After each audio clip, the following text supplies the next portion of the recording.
There is so much research out there and so many different health and fitness professionals who encourage us to adjust our workouts to where we are in our cycle, where we are during that phase of the month. And sometimes it gets overwhelming to think, what should we be doing? How can I move in this way that's going to support my body the best? All I really have is my one routine, or I go for a walk.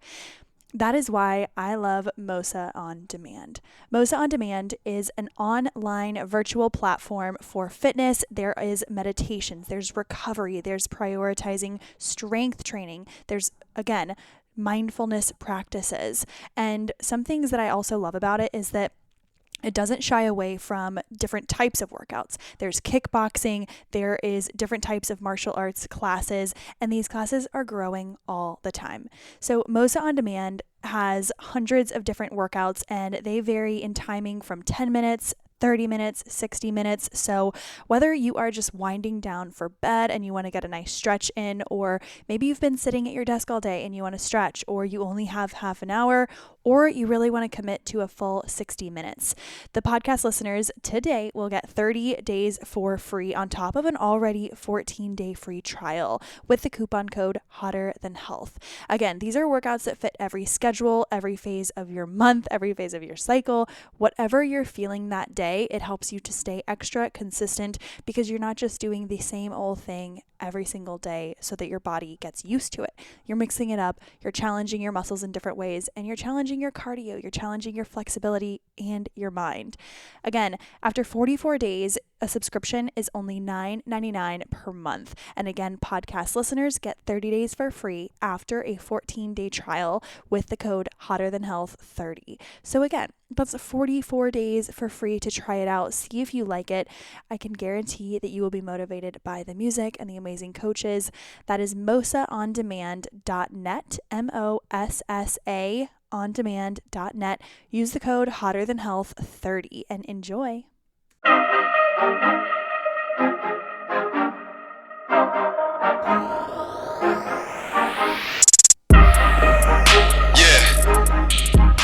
Welcome to the Hotter Than Health podcast, a plant-dominant podcast for those looking to expand and elevate their lives.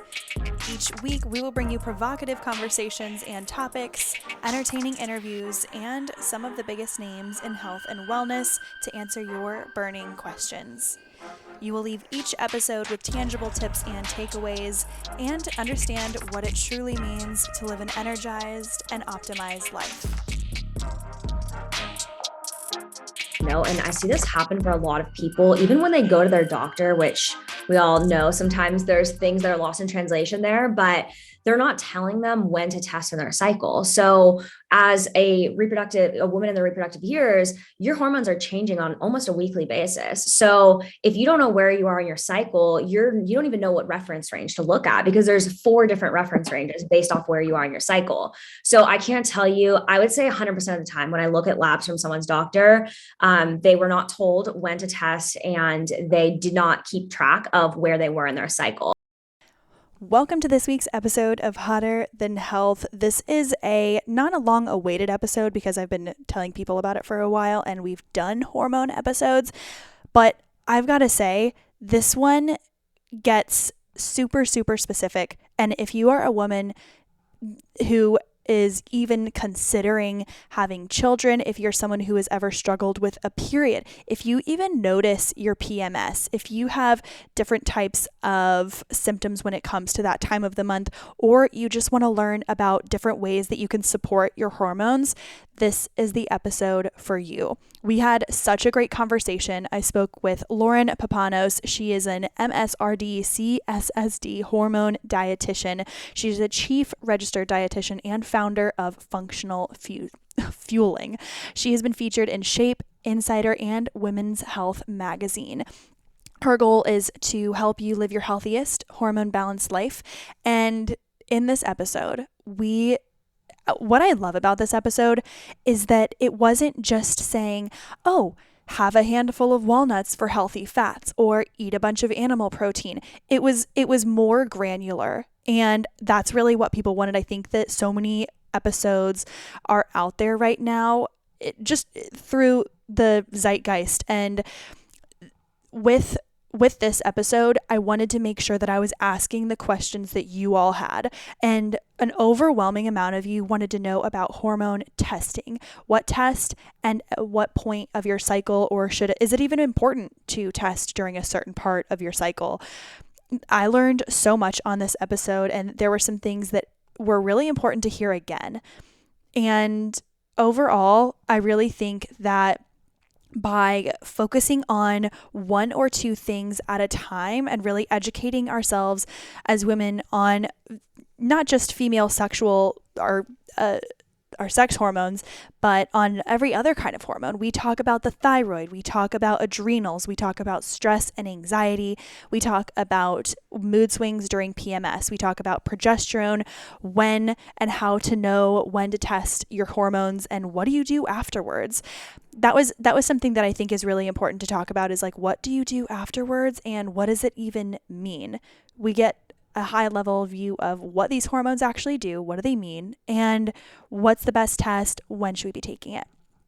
I know you all will absolutely love this episode.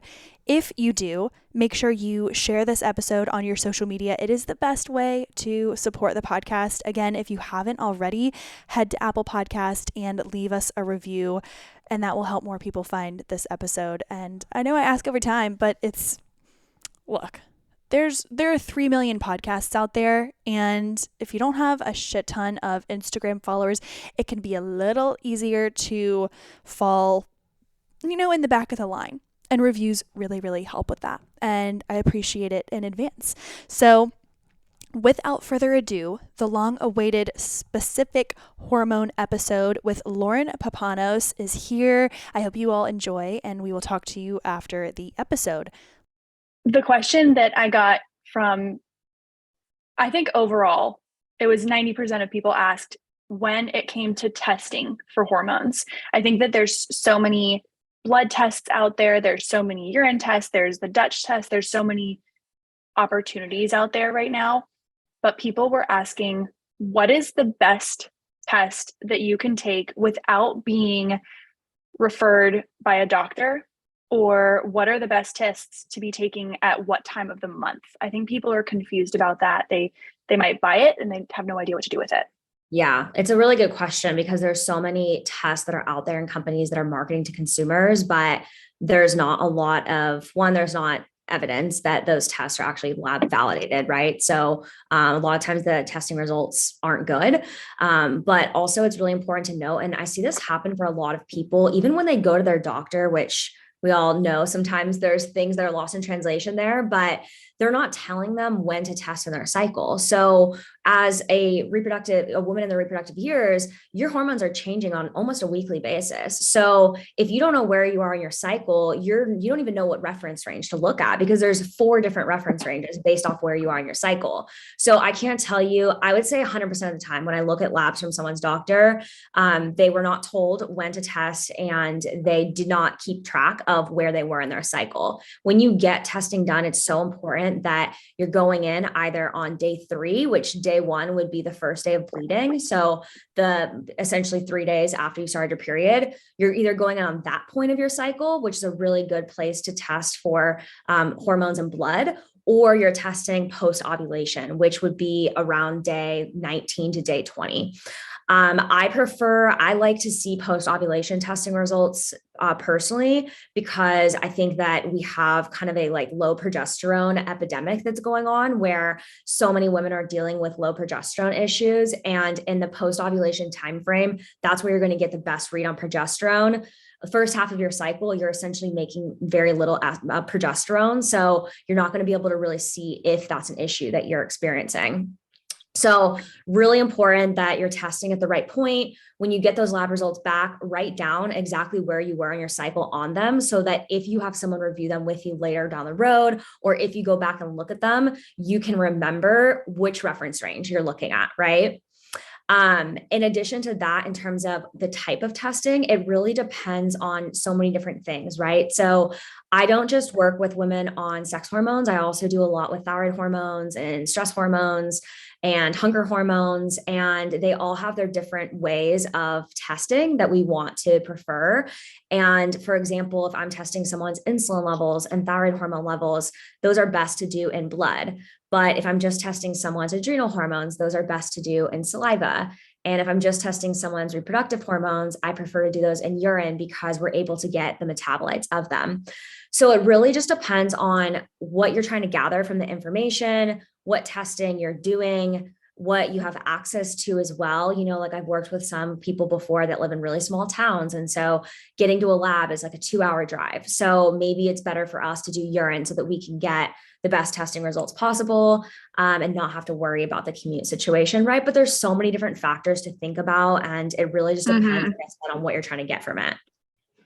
When it comes to understanding when you take your test, let's just say, okay, you choose, I only really know a couple. So let's say you choose the Dutch test, and that's what you decide to do because you feel really, really tired, you can't lose weight, whatever the symptoms are.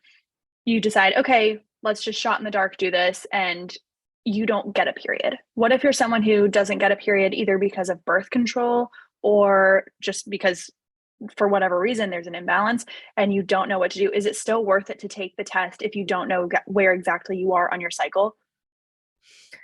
Again, it kind of depends. I would say most of the time, no, because you're going to get really low numbers. And it's the same thing if you're postmenopausal, you're going to get really low numbers. And, sometimes if I'm working with someone that has like PCOS, for example, or hypothalamic amenorrhea, where they are conditions that are impacting the menstrual cycle, but they aren't necessarily medically induced, right? Where with like birth control, that's something that there's no way you're going to be able to change that situation. The birth control is impacting the hormonal levels, right? Yeah. But if someone maybe has PCOS or amenorrhea and they're having really irregular periods, then I might still test so that we can get a starting point, and we might be able to gather from that. Like for example, a woman with PCOS, we might be able to gather, oh, her testosterone or her DHA levels are really elevated. And that's one of the reasons why it's blocking her ability to have a normal cycle. And so then from that, I know, okay, if we can really address that and work on that the next couple of months, then when we retest, we're going to see the estrogen and progesterone start to pick up, right? Or with someone like amenorrhea, if typically with amenorrhea, for example, it presents very differently than does PCOS. So typically with amenorrhea, we see really high cortisol levels. The body's under a lot of stress, and that's what's blocking the reproductive system. So if you do a Dutch test, we are testing for those stress hormone levels, and we can see just how much of an issue that is and how that is directly impacting your ability to ovulate and to be able to make estrogen, progesterone, and so forth. So you're thinking, okay, we should still maybe take those, but talk to your doctor or talk to whoever is going to be going over those labs with you. But Yeah. what I think is also important to go over, I think that there's so many hormones are just such a hot buzz topic as they have been for the past 5 or so years. I think just in social media and in different podcasts that you hear, it's just, we're talking about it more. We're talking about egg retrieval, and we're talking about hormone panels. We're talking about all these different things, PCOS and insulin resistance. What at a high level for someone who has heard about the thyroid, but is familiar with it, not super in tune with it, can you tell us a little bit about the thyroid? What is its function? And then can you talk about maybe progesterone, some of the more high level details of specific hormones? Because I think like if you're explaining it to a kindergartner, actually, if you could just narrow it down to thyroid and adrenals, that would be helpful. Okay. Yeah. So it's important to note that our entire hormone system, or what we call the endocrine system, is all connected. So when you are testing hormones or you're treating hormones, you don't want to treat things in silo. And I think that that's one of the issues that I see a lot, is that people are trying to just resolve issues within their sex hormones like estrogen and progesterone on their own, and they're not investigating adrenal hormones and thyroid hormones.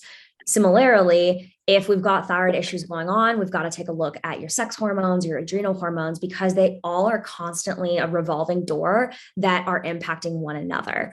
So when we're talking about the thyroid in particular, the thyroid is really a growth hormone. And I always think of the thyroid as like the master regulator of speed in the body. So anything that is going to be driven off of speed, the thyroid is going to regulate. And that's going to be everything from hair and nail growth to metabolism to digestion, right?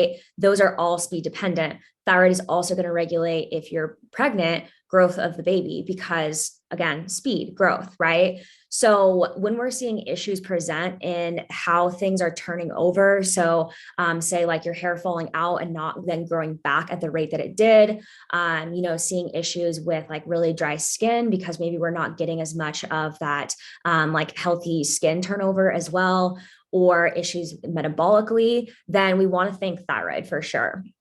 But there's this little area on the brain that's called the hypothalamus, and that's really where all of your endocrine system is being regulated from.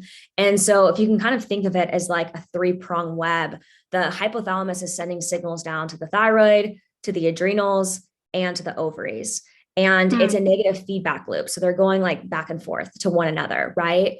So again, that's why it's so important that when we're thinking about even just the thyroid, we're also asking the bigger question as to like, what's going on with the adrenals?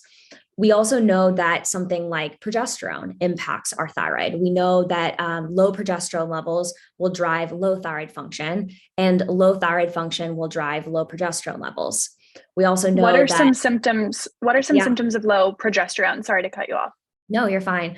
Well, the biggest one that I see a lot of women not doing, but that we should be doing, is testing for ovulation.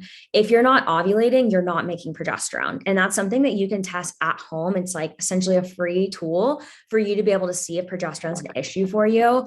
But we've got to be ovulating, and using just a calendar method isn't a good indicator of that, because it's just based off an algorithm. It doesn't actually have any implication on what's going on in your body, right?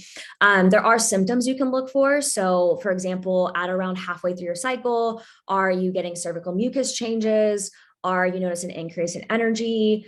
Some women experience ovulation cramping. It almost feels like they're about to start their period, but they don't. You can go based off that. But again, it's not really enough. You really do want to have some other metric outside of that. I personally prefer testing basal body temperatures, which is just taking your baseline body temperature every morning when you first wake up, because what will happen is that right after you ovulate, you're going to see a spike of about 0.5 to a full degree. And that's because of progesterone. So if you've got after you ovulate, yeah. Mm-hmm. Ooh, okay. Yeah. Okay. And those are the thermometers that you can get. I think I did some reel on them, but I think they're so interesting. So they're just thermometers you can get on Amazon, right? I mean, obviously they're ovulation thermometers, or a regular. No, you can use any thermometer. Oh, people are just marketing for it's. Yeah. Okay, got it. Okay. Yeah. Any thermometer. Don't waste your money, folks.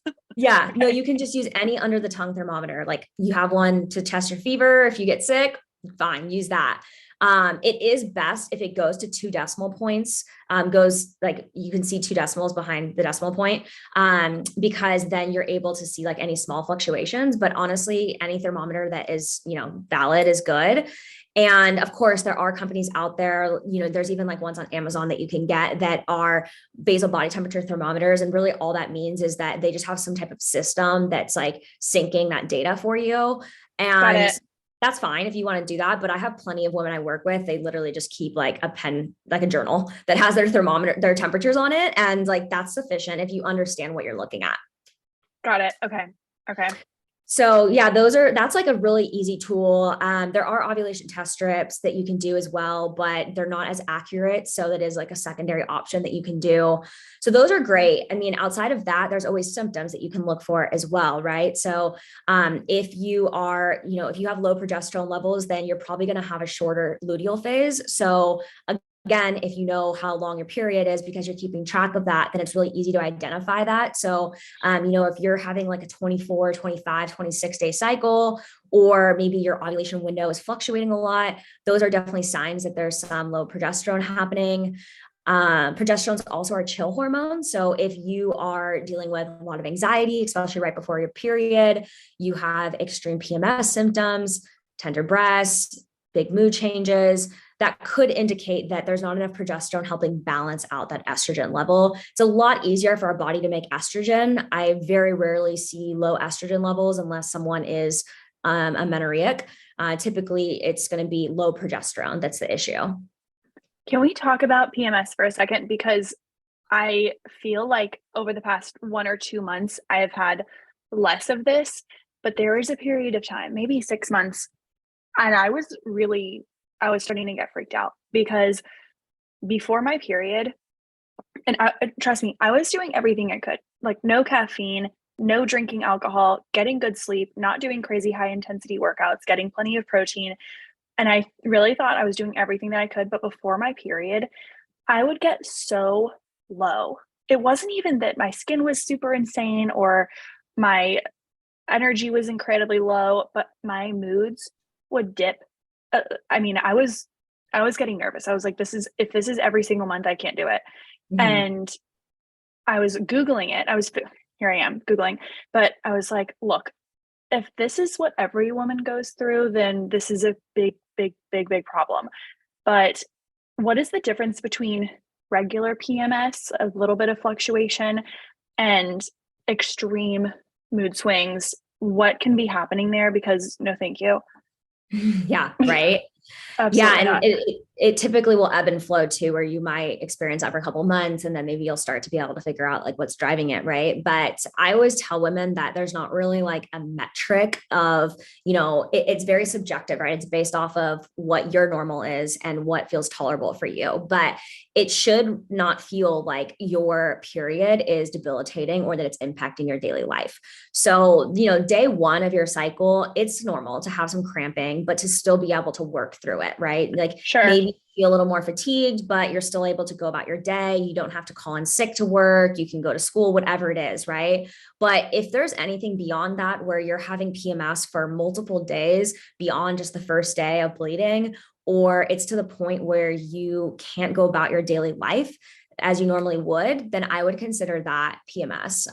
And that's something that we need to identify as what's driving that. Oh my gosh, it's miserable. Do you have any tools other than the testing? Let's say maybe you're waiting on test results. Maybe you have a month before they come back or whatever it is.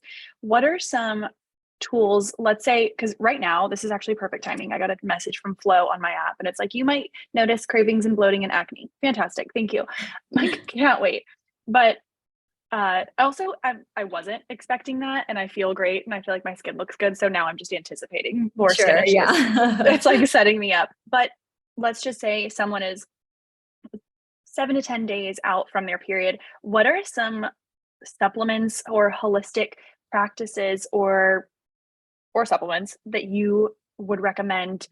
And I know it's hard to give blanket advice, but for someone who doesn't want extreme PMS, I mean, I've been taking chasteberry and a little bit of iodine and a couple of other random things, but what would you recommend? Yeah, I mean, of course, it depends on like what's your root cause, what's your driver of PMS, because there's so many, right? I would say, like hormonal imbalance is going to be one of them for sure.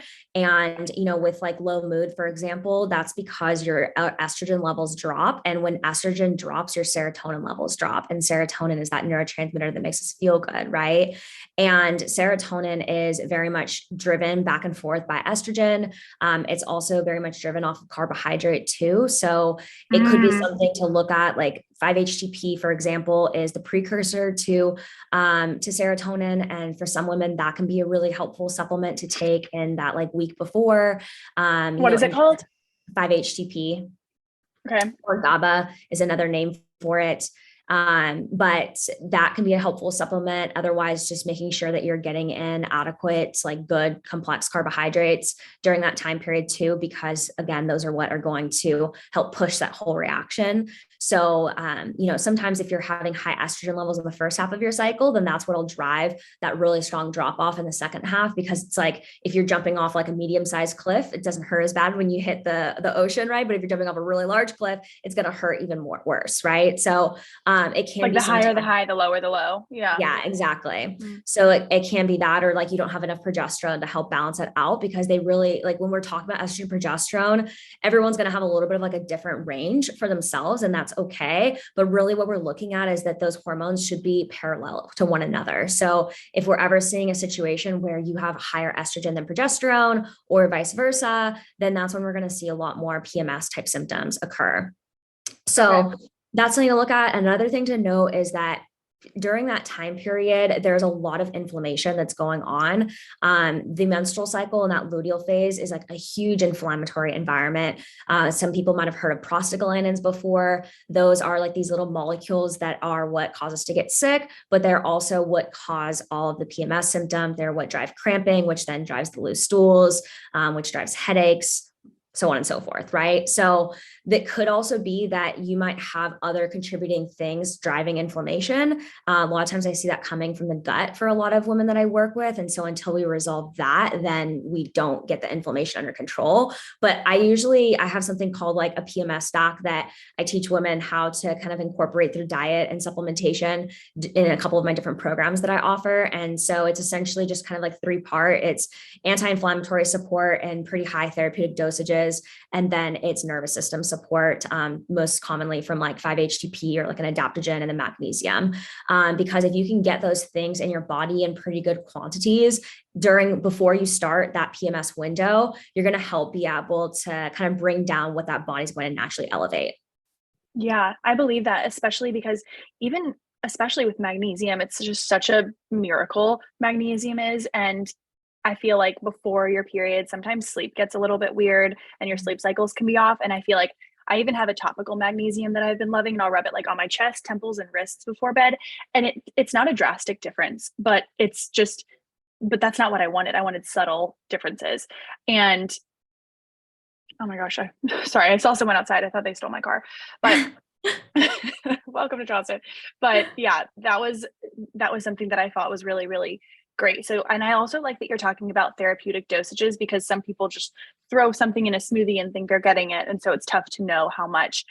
You mentioned something a minute ago that I want to go back to: low carbohydrates, complex carbohydrates, and on which phase of your cycle. And I know that there are certain phases of your cycle that it's not as big of a deal if you're dipping in carbohydrates, but can you talk about why it's so important for women to get a certain amount of carbohydrates? I feel like so many women I'm guilty of this too.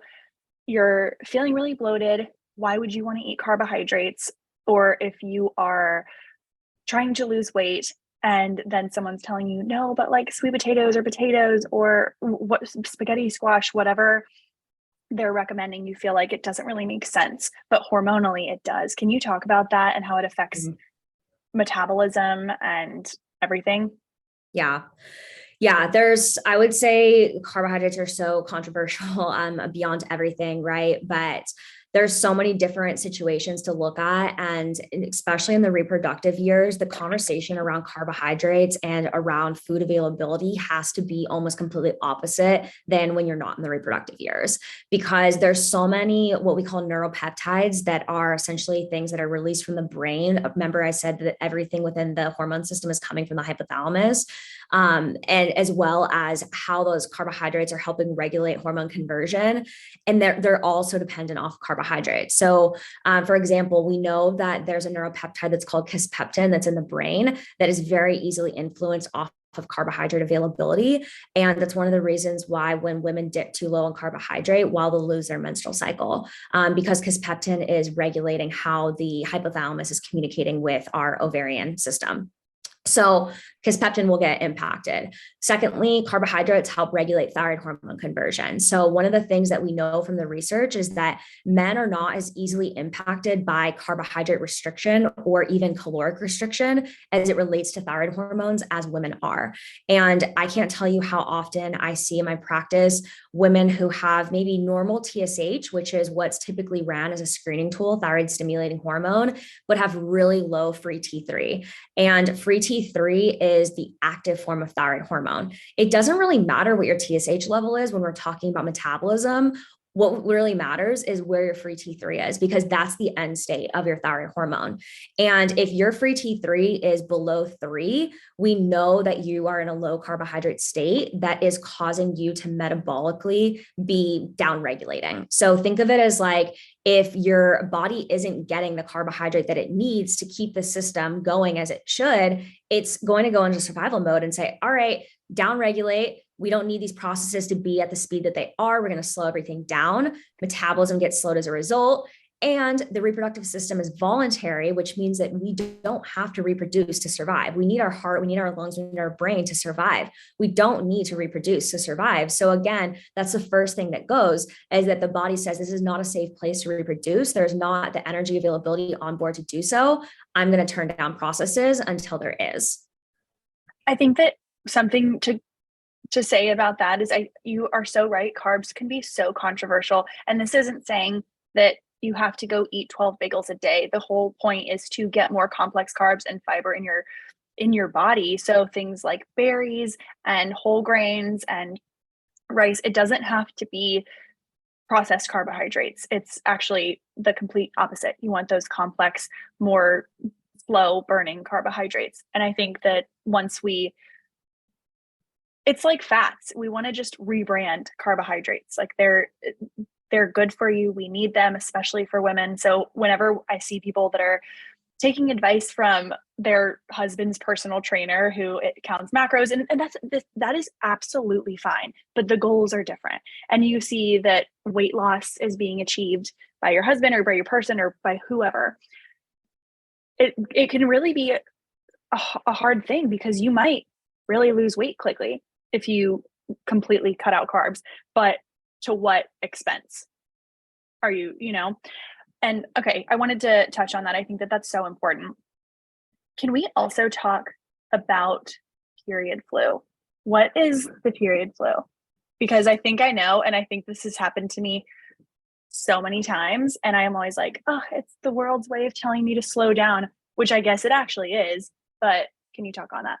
Yeah. So there's a couple of different theories, if you will, or like things that are going on that can drive period flu. And I've actually seen a couple of different people's thoughts that are out there, practitioners of like their different interpretations of why period flu happens. But the biggest thing from a physiological standpoint that's happening is that your immune cells become more sensitive. And that means that you have just more of a compromised immune system. The second thing that happens is that you have more issues within mast cells, and mast cells are what regulate histamine production. And so that's one of the reasons why a lot of women will deal with like headaches and maybe like kind of runny nose, or some of those symptoms of like, they're not actually sick, but they're kind of like at that point right before, right? That's a mast cell issue that's going on. And again, there's always a root cause to that. I see for a lot of women that can be issues within the gut, because we know that the microbes in our gut can make histamine. I've also seen with a lot of women issues within like mold that's driving some of the histamines as well. So again, there's so many different things. Estrogen drives histamine too. So there's like an estrogen dominance issue going on. But the most important thing is that those immune cells are more sensitive.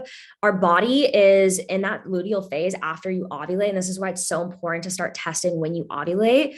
Your body just has a lower tolerance for all stressors. So you're going to see, if you test any of like these biofeedback metrics, you're going to see that your heart rate is more elevated at baseline, typically by about 2 to 5 points of beats per minute above what your normal baseline is. You're also going to see that a metric called heart rate variability, which is kind of a measure of like our body's stress resiliency, is also much lower than what your baseline is. I find for myself, it's about 10 points lower, but it's really going to be dependent off of what your heart rate variability average is. And that's because you're in that luteal phase, and progesterone is really taking a toll on your body's ability to recover.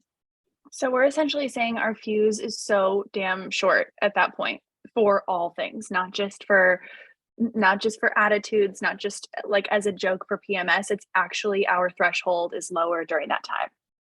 That is so interesting. And the more that you understand what's going on in your body, the more that you can get ahead of it and support your body, right? So like I work with a lot of women that have autoimmune conditions, and with autoimmunity, the period flu is at an even higher risk.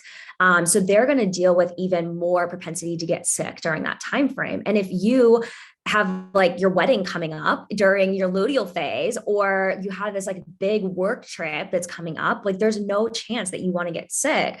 So by understanding where you are in your cycle, then you can support your body and honor it so that you don't then end up pushing yourself to that point where you do get sick. Yes. And it's so tough because there'll be, maybe you have a really big gala, or who goes to galas? I'm sorry. Maybe you have a wedding you're going to, maybe you have your own wedding, a bachelorette, like somewhere where you want to be in a bikini. And so you're like, oh, okay, no carbs. I'm going to work out every single day. And it just so happens to be during that time of your period. And then it's actually comes back to bite you in the ass tenfold. Yeah. And what I want to also ask, and I saw this on your Instagram, and I think that I'm so guilty of it, is talking about, and I think that when I talk about it, I more so mean healthy fats and protein as hormone balancing foods, quote unquote. What are your thoughts on the trend of, hashtag hormone balancing foods? What do you think about that? I mean, it's an oversimplification, right? Of how hormones work. And it's challenging because sometimes when I bring this topic up, people are like, oh, well then why should someone work with a dietitian like you to be able to help improve their hormones? I'm like, no, that's not what I'm getting at here. Like food is going to be the biggest determinant of how your hormones function. But we can't just like eat a sweet potato and expect our progesterone levels to magically balance. Like it's so much more complex than that, right? So it's more about functional nutrition patterns of how you are eating to be able to support your hormonal profile. So like, for example, one of the big trends I'm seeing right now is a lot of people just saying like, eat a high protein diet. Women need to be eating at least 30 grams of protein per meal. And I'm like, that's great. Women do need to be eating enough protein, but that shouldn't be your only focus. When I was in college and I just focused on a high protein diet, I lost my period for 4 years because I was going to say you can eat 6 Quest bars a day and be constipated. And Yeah. And you don't have carbohydrate, you don't have fat, which we know are the building blocks, conversions for these different hormones. So yeah, protein's important, but if you just focus on protein, the other macronutrients fall out of place, right? So it really is about more of these like patterns and the way that you eat, and then understanding how you can integrate these foods as medicine to be able to provide your body some of these healing benefits. I have a question for you on a more personal note. Mm-hmm. It's not every day that you speak to someone who has done so much work behind the scenes on educating themselves on dietetics, doing clinicals, doing do you have to do a residency for dietetics? Or yeah, it's a 10-month apprenticeship essentially. Okay, apprenticeship. Well, either way, doing all this work, and really you have to have a real true passion and desire to educate when you go into working specifically with women, especially if they're talking about hormones. What was your inspiration for working specifically? Because there's so many things you can do with dietetics, but what was your inspiration for working with specifically hormones, and maybe with women and men? I'm not sure, but and was that from a personal experience that you had? Yeah. So when I was in college, I went to school on a competitive cheer scholarship. And when I was in college, I ended up changing my major my freshman year to nutrition. And as I started learning more about nutrition, I started to make own dietary changes, right? And I kind of did like what I just explained, where I just started eating a high protein diet, started incorporating a lot more vegetables. Was also training a lot, was exercising a couple hours a day between practice and workouts and things. And eventually I lost my period, it started to become irregular, and then I ultimately lost my period. And, I was learning in school about, science and about like hormones and things. And I'm like understanding that this isn't healthy. I shouldn't have lost my period. But as I was continuing to try to make these different changes, and I was going to all of these different doctors and specialists, everyone was like, you're doing all the right things. And all the doctors were saying, all of your testing is coming back good. Everything is clear. And I just knew that that wasn't the answer. And I wasn't going to stop there. I knew that it wasn't normal to not have a menstrual cycle. And so you were just getting regular blood work, just regular panels, like no, I was like, oh, you were. Yeah. Like I had like an MRI of my brain done to see if I had like a hypothalamic tumor. I had like, they did like the progesterone test with me where they like put you on progesterone for a couple of days and see if your period comes back. They like tested all the hormone levels, like, I mean, everything under the sun that you could think of, right? Like ovarian ultrasounds, all of it. And like everything was coming back negative. So their doctors were like, we're stumped. We don't know, and it was really frustrating for me. And so I just kept diving deeper. And, as I was in school, I just kept like listening to podcasts and doing research in my own time and attending conferences. And I was like, if no one else is going to help me fix myself, then I've got to at least try, or I want to at least understand, like, if this is the rest of how the rest of my life is going to be, I want to at least understand what's going on. Like, why is there this dysfunction?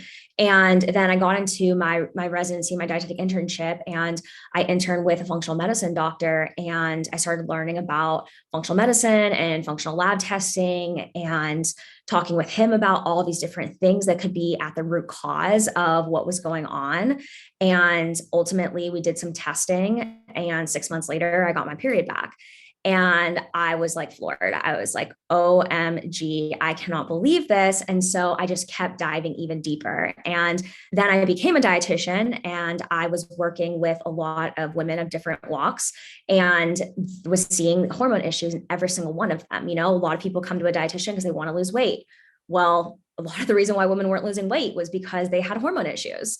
And I just continued to dive deeper and deeper. And, a lot of times dietitians ask me, they're like, what nutrition, things did you learn? I'm like, it's not about learning nutrition. It's about understanding how the female body works. Because if you can understand how the female body works, you can apply the nutrition principles to that, right? But no one is studying how female physiology works deep enough. We're just trying to take the principles that were tested in men and apply it to women, or we're just understanding things at surface level. And I'm so committed to not allowing that to be the end point of how we understand how to nourish and support our body as women. I love it so much. And I think that that's something we don't hear as much. I love that you really haven't even talked about food. You've talked about food, but as it relates to the specific testing, I like that it's not just, okay, eat, don't eat carrots, only eat kale. There's not any of that. And I think that that is something that people will resonate with. But with that being said, I do want to talk a little bit about food and food habits, mostly about the food habits, talking about the patterning and things like that.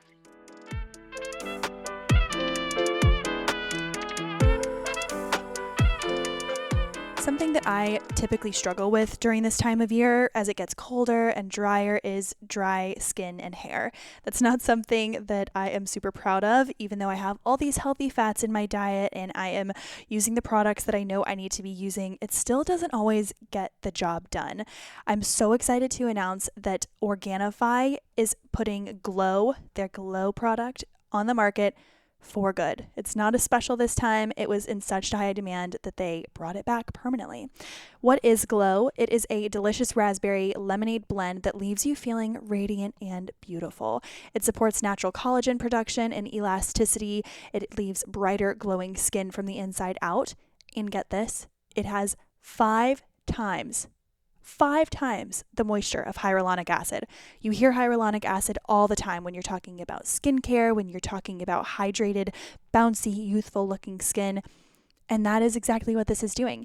It's using amazing ingredients like rose hip, tremella mushroom, bamboo silica. Silica is actually something that helps with the glow and shine of hair and face and skin. There's coconut water, baobab fruit, pomegranate, lemon, raspberry, and the list goes on. Super simple to incorporate into your day-to-day routine. Again, it has things like acerola cherry, so not only is it good for skin and hair and nails, but it's also great for your insides and your overall health and longevity. I'm obsessed with this product. I start the day with the Organifi greens powder, and then during the day, I'll mix this into a large mason jar full of water. Maybe I'll squeeze a little lemon in there just for extra support, and I just enjoy it with a straw, with a little ice, however you want it. For a limited time, you can get free shipping when you get 2 different canisters. So if you get the Glow as well as the greens powder, then you're getting free shipping on top of the already 20% off by using the code HTH at checkout. Again, that is code HTH at checkout, or you can use the code by going to the link in the show notes and clicking on Organifi, and it is an amazing way to support the podcast. Thank you so much, Organifi, for sponsoring this episode. You mentioned earlier food habits and food patterning. There are so many, some of my best friends, I have done this. I don't do this intentionally, but sometimes it happens, is waking up, having a workout, then waiting another 2 hours to have any food because you've had a cup of coffee, and you think, oh, well, maybe you didn't even work out, but you're waiting until 11 to have your first meal, but you woke up at 6 or 7. What are your thoughts on that? To me, could be extreme intermittent fasting if you aren't fueling yourself right afterwards properly, or you're still having a ton of coffee and no hydration. What are some of the patterns that you see that if you could remove or fix with a blink of an eye, what would you do? Yeah. So that exact pattern that you just mentioned, like doing a workout fasted on caffeine, waiting a couple of hours to eat, that will work for you for about 6 months while your body's running off cortisol. Like you will see improvements in body composition. You're like, I feel great. And then it will work against you and you will shoot yourself in the foot with that pattern, right? And that's what a lot of women are doing chronically because they found success in it right away. But then what happens is that over time, right, hormones are just messengers. So they're constantly scanning the body. You constantly are giving your body this like information that this is the situation you're going to be in on a daily basis. Over time, hormones start to become negatively impacted. Your body says this isn't a safe place to reproduce, shuts down the reproductive system, thyroid hormones get impacted, so on and so forth, right? So I think that's a very common pattern that I see in a lot of women. And maybe it's because they don't understand that or the ramifications, or maybe it's just not prioritizing themselves because they're just trying to fit all the things in and get on to work or whatever else they have going on, right? So yeah, I mean, I think that's big for sure. I think a lot of it too is the way in which people are eating. So I think just as similarly with some women, there might be an issue of like the wrong balance of macronutrients within their meals or within their day. And maybe that's driving insulin resistance or, that's driving issues with like metabolic function, right? But in the same breath, there's also issues of women of just under eating, and under eating provides a ton of stress on the body. And a lot of women are maybe under eating because they think, like I used to think this way. I used to think that I would say like out macro my hormones, right? Like if I just continue to create a caloric deficit or continue to track my macros, that it didn't matter what was happening with my hormones. I didn't even think about hormones, that I was going to be able to get to whatever body composition goals that I had in mind for myself. And I was really awakened once I dealt with hormone issues. And I always say that when you see stuff on Instagram that's like, oh, it's as simple as just count your macros, or it's as simple as just, pair this food with that food. I'm like, clearly that person's never dealt with a hormone imbalance. Because if they've dealt with a hormone imbalance, they know that it's not that simple. Because once your hormones become imbalanced, you have to start thinking about those and how you're eating to be able to support those and above everything else. And once you can repair your hormones, then you don't have to be so focused on every little morsel that you're putting into your mouth. I see so many women that I work with who just specifically with nutrition, not on their hormones, but they will immediately look at what we're working on with their nutrition plan and go, I'm not going to be able to eat all this, or this is way too much. This is not what I wanted from you. And they get a little frustrated with me. And I'm like, I promise you, I'm not here to reprimand and like shove food down your throat by any means, but this is a plan that would, yes, increase your calories, increase your carbohydrates, increase your fats, because one protein bar in the first half of your day and then eating a salad with grilled chicken on it, and then at night binging and having half a bottle of wine is not working. It's not working anymore. And I think that it's just such a mind fuck to have people eat more and more carbohydrates, more complex carbohydrates, and actually see results happening. And they think, oh my gosh, does that mean I'm going to have to continuously eat more and more and more? It's not like that. Your body will find a nice equilibrium. But I like to hear your perspective on that. And before I let you go, if you could, again, blanket statements, I know you hate that probably, but if there was something that you could recommend to everyone, maybe someone's saving up to do some testing, because it's not always super inexpensive, but there are definitely some options. What are some practices or supplements that you have found just on a general scale to be beneficial for hormones and for overall female health? I think the most important thing is how you balance your routines and your habits throughout the course of the day. I teach all the women I work with, there's like 3 things, and that's your daily routines, your movement, and your nutrition. Like those are the most important things for your hormone function, right? And I think that the routines and those habits are going to play the biggest role in how your hormones function.